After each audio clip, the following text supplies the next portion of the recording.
Hello,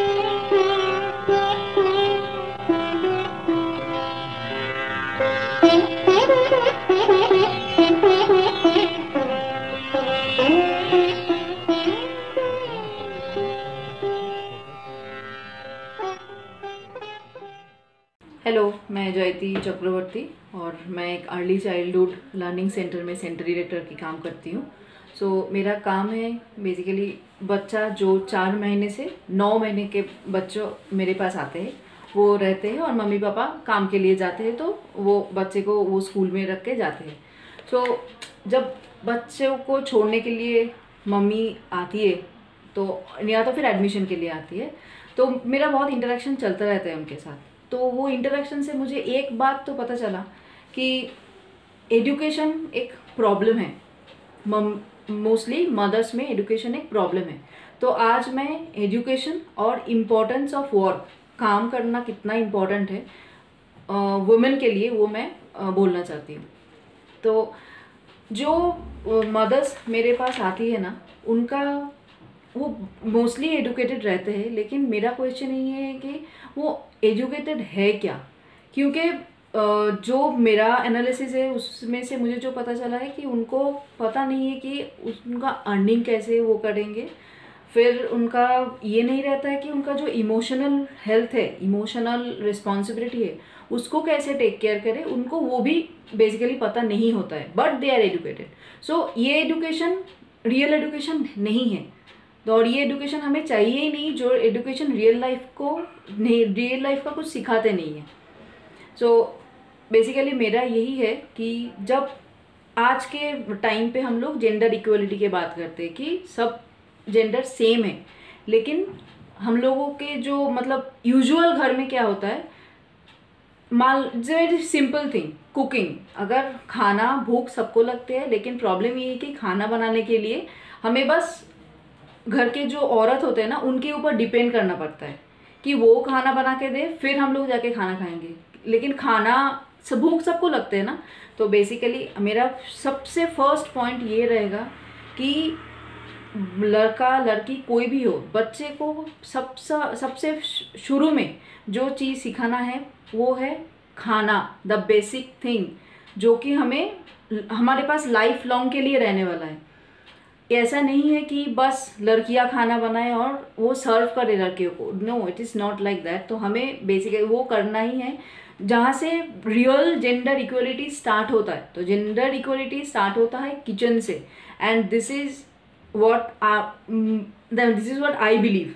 and मुझे लगता है कि ये सब मेरे साथ एग्री करेंगे, क्योंकि ये क्या होता है ना, हम लड़कियों के ऊपर बहुत ज़्यादा प्रेशर हो जाता है समहाउ, क्योंकि हम लोग जाते हैं ऑफिस से हम लोग आते हैं, फिर टेंशन रहता है बैक ऑफ द माइंड, आज खाना क्या बनाए। तो ये क्वेश्चन से मुझे कभी कभी ये लगता है कि वाई मुझे खाने के लिए टेंशन है, क्यों मेरा हस्बैंड नहीं सोचता है कि आज घर में जाके क्या खाने को मिलेगा, क्या खाना मैं बनाऊंगा for my wife, for my children. तो ये सोच सबके पास लाना है, तो तब जाके ना जेंडर इक्वलिटी जो है वो स्टार्ट होता है। Now on the other hand हम लोग एजुकेशन के बारे में बात करते हैं। तो एजुकेशन, जो गर्ल चाइल्ड का एजुकेशन है ना, उसमें से सबसे बड़ा लैक क्या है, वो है हम लोग बच्चे को तो पढ़ाते हैं, स्कूल भेजते हैं, लेकिन उनके लिए कुछ करियर प्लान नहीं करते। जैसे जो करियर प्लान हम लोग करते हैं अपने बॉयज़ के लिए, मान लो एक लड़का जब भी ग्रेड 9 में जाता है ना, हम लोग सोचना शुरू कर देते हैं, इसको अभी इंजीनियरिंग में डाले, इसको मेडिकल में जाना है, कैसे वो घर संभालेगा, कैसे उसका शादी होगा। तो ये रिस्पॉन्सिबिलिटी इक्वली लड़कियों के ऊपर भी होना चाहिए। ये रिस्पॉन्सिबिलिटी जब लड़कियों के पास होगा, उसके लिए एज ए पेरेंट हमें क्या करना है, लड़कियों का एक करियर प्लान चार्ट आउट करना है। जब एक लड़की ग्रेड 9 में जाती है ना, तब उनके लिए भी equal career plan chart out करना ही पड़ेगा। तब जाके वो लड़की के पास चॉइस रहेगा कि मैं इसके बाद ये करने वाली हूँ, उसके बाद वो करने वाली हूँ, फिर बच्चा, शादी कंप्लीटली उनका चॉइस है। ऐसा नहीं है कि हम लड़कियों को बड़े करते बस मैरिज के लिए। शादी ठीक है, शादी इंपॉर्टेंट है, बस शादी कंपलसरी नहीं है। तो शादी को कंपलसरी करना बंद करना होगा। ऐसा नहीं है, ऐसा ही होता है ना कि जब एक गर्ल चाइल्ड होता है ना, शुरू से ही शुरू हो जाता है, चलो इनका ज्वेलरी रखना है, इनका ये करना है, क्योंकि उनका शादी होगा। प्रीडोमिनेंटली हम लोगों के मेंटल इसमें ये रहता है ना, इनका एक अच्छे घर में शादी हो जाए, बस वो सेटल हो जाएगी। सेटल हम लोग है ऑलरेडी, हम लोग सेटल्ड है। हम लोगों को कोई किसी का वैलिडेशन का ज़रूरत नहीं है टू सेटल आवर लाइफ। हम लोगों को लाइफ सेटल करने के लिए ना हम लोग काफ़ी है, बस वो चॉइस दे दो हमें, उतना फ्रीडम हमें मिलना चाहिए। और हाँ, नाउ अभी क्या होता है ना, जब मेरा शादी है, मेरा ज्वेलरी है, मेरा सब कुछ है, अगर मेरा सब कुछ है तो मुझे वर्क करने दो। मेरे शादी के लिए आपको मेरा ज्वेलरी, मेरा गहना, मेरा ये कपड़ा, ये सब डिज़ाइन, ये सब सोचने की ज़रूरत ही नहीं है, क्योंकि this is my life and what I want to do I will do. And to give this freedom हम सबको ना फाइनेंशियली इंडिपेंडेंट होना बहुत ज़्यादा ज़रूरी है। Now working women and financially independent women is little different. एक बहुत थीन लाइन है दोनों के बीच में।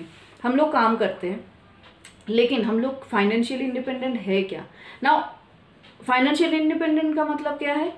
हम अपना पैसा जो हम लोग अर्न करते हैं उसको मैं मेरे मर्जी के हिसाब से चैनलाइज करूँ। मेरा इन्वेस्टमेंट मेरा रहेगा, मेरा खर्चा मेरा रहेगा। कोई मुझे इंस्ट्रक्ट नहीं करेगा कि तुम्हारा पैसा मेरा पैसा है और मैं पूरा इसको चैनलाइज करूँ। नहीं, मेरा पैसा है और मैं खुद चाहती हूँ कि इसको अपने हिसाब से, अपने तरीके से चैनलाइज करने के लिए।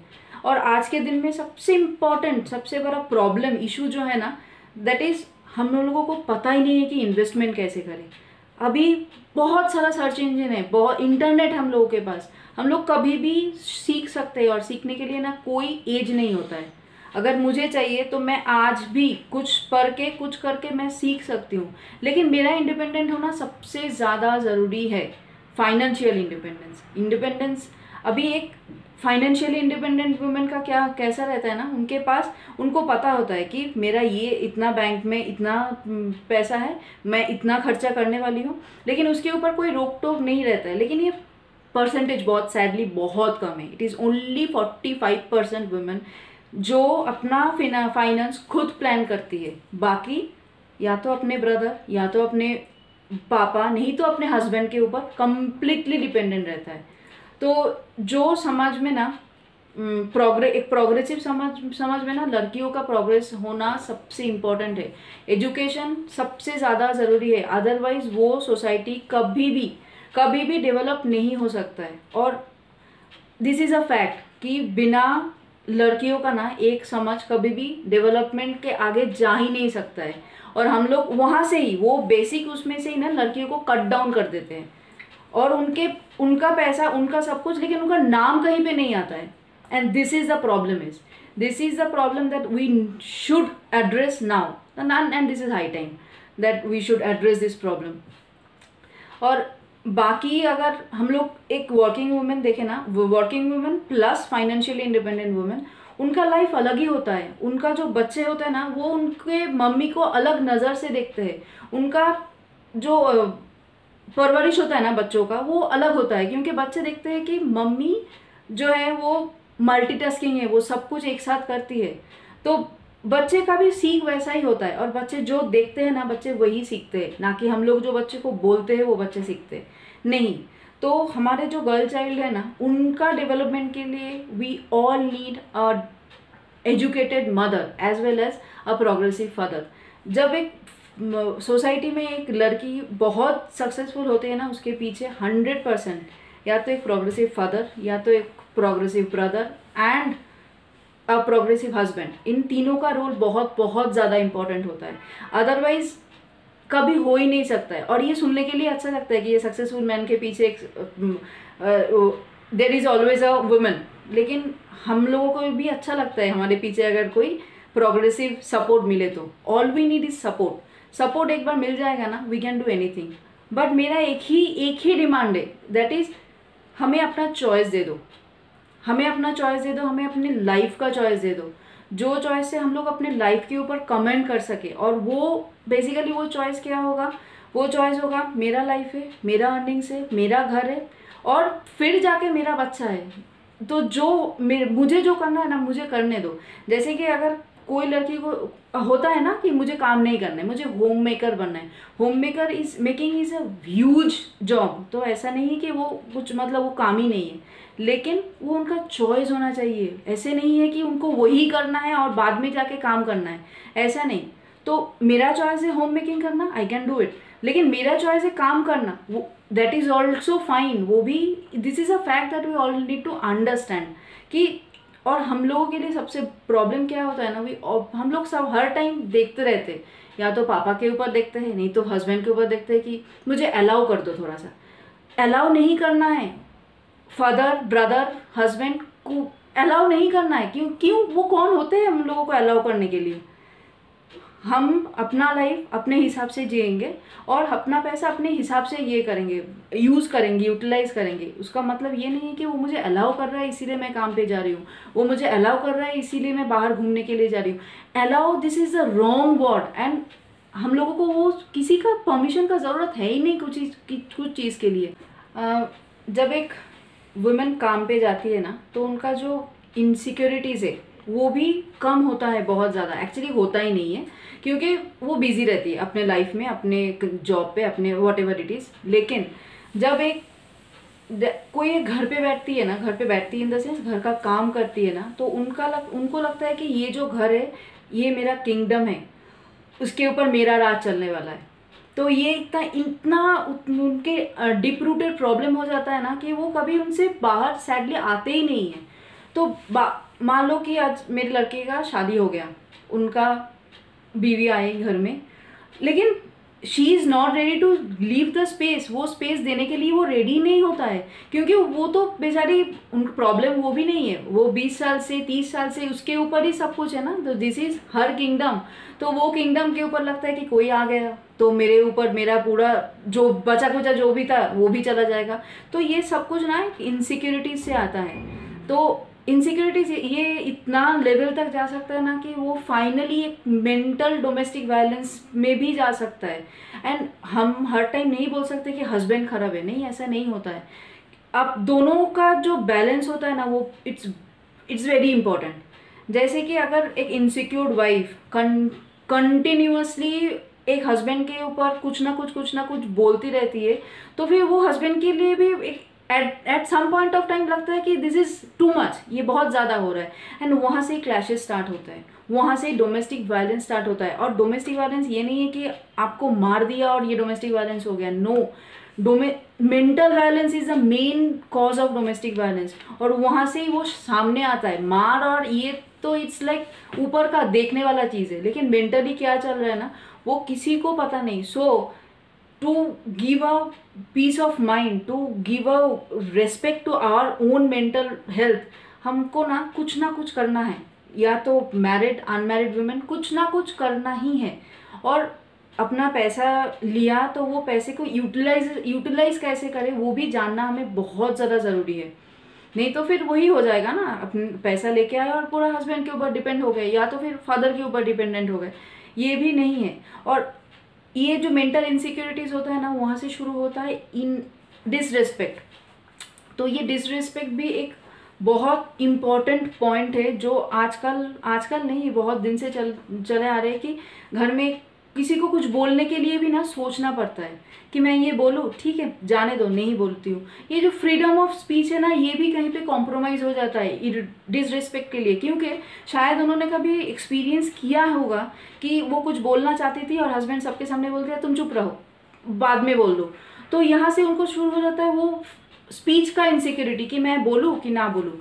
और एक कोई अपने आप को अगर एक्सप्रेस नहीं कर पाता है ना, इससे ज़्यादा सैड थिंग और कुछ भी नहीं हो सकता है। और वो चुप रहते ना, सब कुछ आके बेचारे मेंटल इसके ऊपर आ जाता है कि नहीं मुझे नहीं बोलना है। और फिर वो बेचारी बोलेगी किसको? उनका शायद वैलिड पॉइंट में वो बात करना चाहती है, लेकिन वो इतना ज़्यादा इनसिक्योर है ना बात करने के लिए, तो वो कुछ नहीं बोल पाती है। तो जब एक वुमेन काम करना चालू करते हैं ना, तो उनके लिए क्या रहता है basically, she can raise his voice is not just like she wants to shout, but वो जो बोलना चाहती है वो सबके सामने बोल पाती है। तो एक डेवलप्ड सोसाइटी के लिए ना ये भी बहुत ज़्यादा ज़रूरी है। तो एट द एंड मुझे यही बोलना है कि टू डेवलप आवर सोसाइटी, ये सोसाइटी को और सब कुछ एक बैलेंस में रखने के लिए ना, education for women and financial independence for women is very important. इसके बिना सोसाइटी का डेवलपमेंट हो ही नहीं सकता है। और मुझे लगता है हर कोई मेरे साथ ये पॉइंट पे अग्री करेगा आज के दिन में कि ये बेस है, ये बेसिक है।